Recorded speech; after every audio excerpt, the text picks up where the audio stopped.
मुझे पता है बहुत सारे बच्चे जो है इस समय लो फील करने लग जाते हैं, अरे सर पता नहीं होगा, क्योंकि एफर्ट करा नहीं होता उतना जितना करना चाहिए था। अब लास्ट में आके एकदम से एफर्ट में क्योंकि दिखता है अब तो यार सर पे आ गया एग्जाम। तो अगर आप भी उसी में से हैं तो अभी भी बेटा समय बचा है, ट्राई कर लीजिए। फर्स्ट जेई मेन नहीं तो सेकंड जेई मेन तक आप अच्छा कर लेंगे। एफर्ट के ऊपर है बेटा, हार्ड वर्क तो देखो करना पड़ेगा। कोई भी बच्चा ये ना सोचे कि बिना हार्ड वर्क करे मुझे जेई क्लियर करने को मौका मिल जाएगा, वैसा नहीं होता है। बहुत कंपटीशन है, तो जो बच्चे अच्छी तरह मेहनत करेंगे और एफर्ट करते रहेंगे उनका सिलेक्शन जरूर होगा। क्योंकि अब ड्रॉप ईयर में एक चीज है, मेहनत कर लेते हैं तो चीजें आसान लगने लगती हैं। ट्वेल्थ के साथ जो चीजें हमें टफ लग रही होती हैं, ड्रॉप ईयर में आते आते वो चीजें आसान लगने लगती हैं, बिकॉज हम उसको इतनी बार कर लेते हैं, रिवीजन सा हो जाता है एक बार और वो चीजें हमें स्ट्राइक करने लगती हैं, थॉट प्रोसेस बन जाता है। 6 वीक्स है सर रफली, बिल्कुल पूरा दिसंबर है और आधा महीना मान लो आप जनवरी का भी, तो बिल्कुल सही कह रहे हो 6 हफ्ते हैं। और इन 6 हफ्तों में एक एक दिन बहुत क्रूशियल है। अपने को एक भी दिन बेटा वेस्ट नहीं करना है, रिवीजन को फोकस करना है। जिस दिन बाई चांस कोई क्लास कैंसिल, कुछ टीचर नहीं है, कुछ भी हो रहा है, आप उस दिन अपना रिवीजन जरूर करिए। ये नहीं कि क्लास कैंसिल तो मौज मिल गई, हमें मौज नहीं होनी चाहिए। उस समय अपने को रिवाइज करना है, वो टाइम यूटिलाइज करना है, ठीक है। 20 क्वेश्चन इन 1.5 घंटे, कोई बात नहीं, अभी 1.5 घंटा लग रहा है, उसको और एफर्ट करो 1-1.5 महीने, हो सकता है उसको आप 20 क्वेश्चन नहीं तो 18 क्वेश्चन तक आप 1 घंटे में अगर पहुंच जाएं तो भी बहुत अच्छा है बेटा। 17-18 question is very good first JEE Main में, अच्छा है इतना। अगर आप इतने कराए तो फिर आपका सिलेक्शन हो जाएगा, मैथ्स में बहुत अच्छी परसेंटाइल आ जाएगी। सर टेस्ट में सिली मिस्टेक्स बहुत होती हैं, तो टेस्ट में जो सिली मिस्टेक्स होती हैं उसका टेस्ट से कोई लेना देना नहीं है, उसका लेना देना है डेली हैबिट से। जब आप डेली पढ़ाई करते हैं तो आप कितना कैजुअली कैलकुलेशन करते हैं, दैट इज कितना कैजुअली लिखते हैं, जल्दबाजी में लिखते हैं, राइटिंग समझ ही नहीं आती, आधा स्किप करते हैं, आधा लिखते हैं, आधा गड़बड़ हो जाता है, प्लस को माइनस नहीं लिखते, ब्रैकेट यूज नहीं करते, बहुत चीजें करते होंगे आप डेली अपनी हैबिट्स में, जिस वजह से कैलकुलेशन मिस्टेक्स होती हैं एग्जाम में। थोड़ी बहुत तो कैलकुलेशन मिस्टेक रहेंगी बेटा, बट बहुत ज्यादा हो रही है, तो आपको अपनी डेली हैबिट सुधारने की जरूरत है। जिस तरह से आप डेली पढ़ाई करते हैं वहां मिनिमाइज करिए कैलकुलेशन मिस्टेक, तो एग्जाम में ऑटोमेटिकली कम हो जाएंगी। सर मैथ्स में मेरे 90 आए, अच्छी बात है। जो मैथ्स में बता रहे हैं मैं समझ रहा हूं बेटा, टोटल स्कोर तेरा बताने लायक लग रहा है नहीं उतना जबरदस्त, तेरे को लग रहा है कि सर मैथ्स में बता के हीरो बन जाता हूं, बट बेटा तीनों सब्जेक्ट्स में अच्छे आने चाहिए। अगर तीनों में अच्छे हैं वेरी गुड, बट मैं आपको ये बात पहले भी बता चुका हूं, किसी भी एक सब्जेक्ट की तरफ बहुत ज्यादा पार्शियलिटी मत करिए, क्योंकि उससे आपको पर्सनल लेवल पे सेटिस्फेक्शन मिल जाएगा। आपको लगेगा वाह यार मैंने तो फलाना सब्जेक्ट फोड़ डाला, हाईएस्ट ले आया मैंने, ऑलमोस्ट बहुत ज्यादा फुल ले आया, but overall scheme of things में बेटा डजंट मैटर, आपके ओवरऑल नंबर ही ऐड होने वाले हैं, ठीक है। अगर आप फिजिक्स में 90 ले आए, केमिस्ट्री में 80 ले आए और मैथ में 20 ही लाए हैं, तो it doesn't make any sense, ठीक है। तीनों सब्जेक्ट्स अपने बैलेंस होने चाहिए। अगर आपकी मैथ्स बहुत ज्यादा स्ट्रांग है तो आपको केमिस्ट्री फिजिक्स पे भी वर्क करना चाहिए, ठीक है। सर केमिस्ट्री टफ थी, हाँ टफ आ गया एक आध बार, इट्स ओके, बट हमारी तैयारी ही खराब थी, दैट इज नॉट ओके, ठीक है। तैयारी आपकी ऐसी होनी चाहिए कि जो इजी टू मीडियम आएगा वो दोनों फोड़ दूंगा मैं, चाहे वो जो मर्जी हो, और टफ वाले को ठीक ठाक कर दूंगा। तो अगर आपने इतना भी कर लिया तो आपकी बहुत अच्छी परसेंटाइल आ जाएगी। होता प्रॉब्लम क्या है कि मान लो आप जो सब्जेक्ट बहुत ज्यादा अपना स्ट्रांग बना के गए वही बहुत टफ आ गया, और जो आपका वैसी गोल है वो वैसे इजी आ गया, तो अब आपका तो डबल नुकसान हो गया ना, डबल मार पड़ गई आपको। जो आपको आता है वो वैसे नहीं हो पा रहा क्योंकि वहां टफ है, और जो सब कर पा रहे हैं वो आप नहीं कर पा रहे क्योंकि आप उसे प्रिपेयर नहीं करके गए। इसलिए बोलता हूं बेटा तीनों सब्जेक्ट्स में बैलेंस होना चाहिए।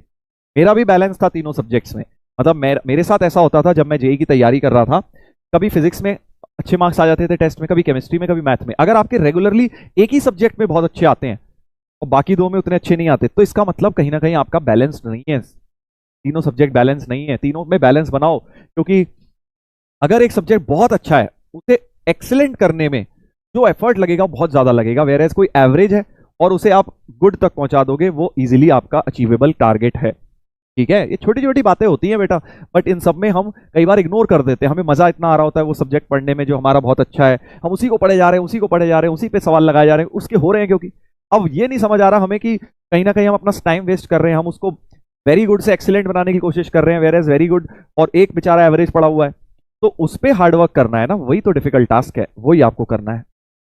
डिफिकल्ट इन द सेंस कि वो बोरिंग टास्क है, डिफिकल्ट नहीं है, वो आसान है रिलेटिवली, बट वो बोरिंग टास्क है क्योंकि आपको लगेगा अरे इसमें तो जीरो से मेहनत करनी पड़ेगी। तो मैंने आपको एक छोटी सी बात बता दी है, बहुत इंपॉर्टेंट बात है, बट ये this plays a very very crucial role in the selection process. क्योंकि अगर आपको लगता है, एक एग्जांपल दे रहा हूँ, केमिस्ट्री मेरी बहुत अच्छी है और आपको लगता है केमिस्ट्री में मैं 80 ले आता हूँ, 70 ले आता हूँ, इसकी वजह से आप खुश हो रहे हैं और मैथ्स फिजिक्स आपकी एवरेज चल रही है, तो आपको उन दोनों को पुल अप करने का टाइम है, बिकॉज वो आपके ओवरऑल नंबर में आपको बेनिफिट नहीं देगा उतना। ठीक है, safe score sir, safe score कुछ नहीं है, ये सब मन का वहम है। आपको रिलेटिवली स्कोर करना है, पेपर बहुत आसान आ गया तो आपका सेफ स्कोर बढ़ जाएगा, पेपर इजी या डिफिकल्ट आ गया तो सेफ स्कोर कम हो जाएगा।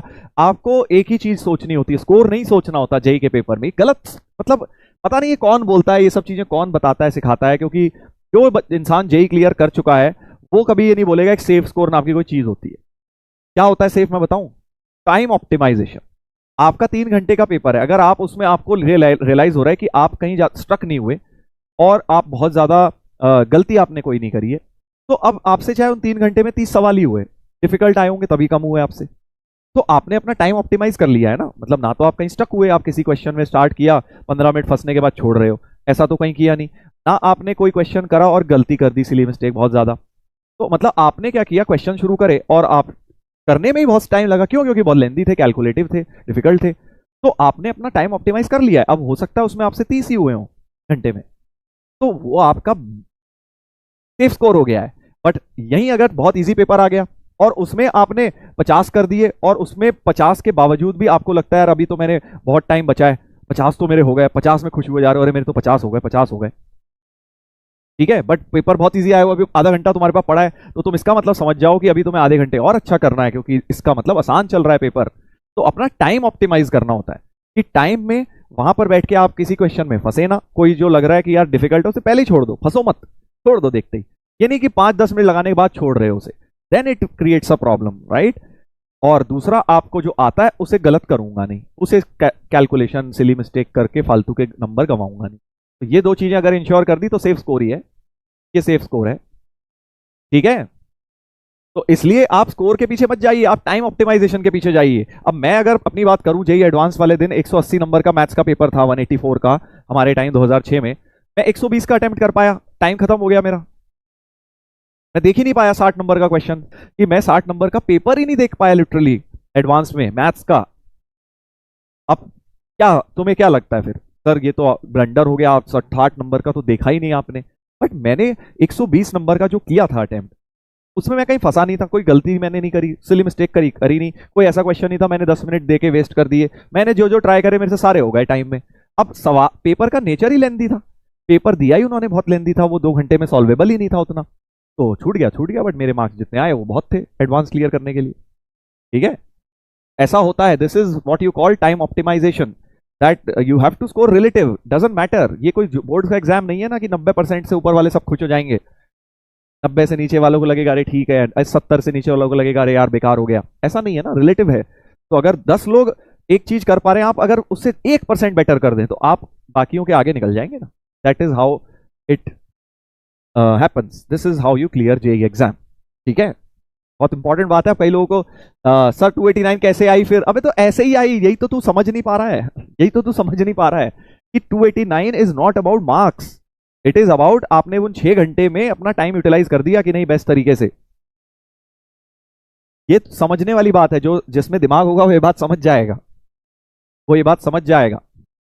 और जो मार्क्स के पीछे भागता है, लालची इंसान है, वो कभी नहीं समझ पाएगा ये बात, उसे लगेगा अरे सर ने तो 1/3 पेपर ही छोड़ दिया, ऐसे कैसे सर की रैंक आ गई, फिर समझ रहे हो। तो ये बात का ध्यान रखें कि आपको नंबरों के पीछे नहीं भागना है, आपको अपने टाइम के पीछे भागना है। समय अगर सही तरह से यूज हो गया तो नंबर अपने आप आएंगे, वो बाय प्रोडक्ट होगा, वो अपने आप आएंगे। हमें समय को देखना है कि क्या हम किसी क्वेश्चन में फंस तो नहीं रहे, कोई क्वेश्चन लग रहा है बहुत टफ है, उसे देखते ही छोड़ दो, मत करो बाद में देखना, समय बचे तो चले जाना। कोई क्वेश्चन लग रहा है यार आसान है, ये तो मैंने ऐसा करा हुआ है, फिर वो गलत नहीं होना चाहिए, उसमें ये नहीं सिली मिस्टेक करके बैठ गए। अगर ये 2 चीजें आपने इंश्योर कर ली तो आपके आ जाएंगे परसेंटाइल बेटर, आ जाएंगे, ठीक है। और एक और चीज करिए, अब आपकी आई थिंक टेस्ट सीरीज भी स्टार्ट हो रही है इस बैच के अंदर, मुझे बताया गया है मॉक टेस्ट शुरू हो रहे हैं। अपने मार्क्स को भी ट्रैक करो, कितने नंबर आ रहे हैं, कहाँ इंप्रूवमेंट का स्कोप है, वो एनालिसिस करनी बड़ी जरूरी है, टेस्ट एनालिसिस करनी अपने आप खुद से करो, तुम समझदार हो कि किसी पेपर में अगर 150 आए तो कहाँ कम रह गए, कहाँ बेटर हो सकता था, क्या रिवीजन अच्छा नहीं था, क्या मैं स्टक हो गया, क्या सिली मिस्टेक हो गई, क्या नेगेटिव हो गए, क्या मेरे को वहां फॉर्मूले याद नहीं आ रहे थे। मतलब ये एनालिसिस हर पेपर के बाद आपको करनी है और उसके अगले पेपर में, ताकि आप उसमें गलतियां इंप्लीमेंट कर पाओ। जितनी गलतियां करनी है आइडियाइज इन मॉक पेपर में कर लो और उन गलतियों से सीखते जाओ, बिकॉज वरना फिर वो गलतियां जेई के पेपर में होंगी, right? So mock paper is not just about giving a paper, it is about trying to commit those mistakes जो आप जेई के पेपर में शायद कर दें, और उसको पहले करके वो गलतियों से सीख लें। मैं अगर सही बताऊं तो मेरी जो रैंक आने का एक बहुत बड़ा क्रेडिट जाता है जितने मैंने पेपर्स दिए सेकंड अटेम्प्ट में। फर्स्ट अटेम्प्ट में मैंने इतने पेपर भी नहीं दिए थे, बहुत कम पेपर दिए थे, बट रिलेवेंट पेपर। अब सेकंड अटेम्प्ट में जब मैंने जेई दिया रिपीट करते वक्त, तो मैंने पेपर पे बहुत फोकस किया और रेलेवेंट पेपर्स करे। ये नहीं बहुत फालतू के टफ पेपर्स कर रहे हो, जो जेई मेन का लेवल है उसके लेवल का, जो एडवांस का लेवल है उसके लेवल के पेपर्स करो, और उसमें अपनी गलतियों को आइडेंटिफाई करो और उन गलतियों को रेक्टिफाई करो, ठीक है?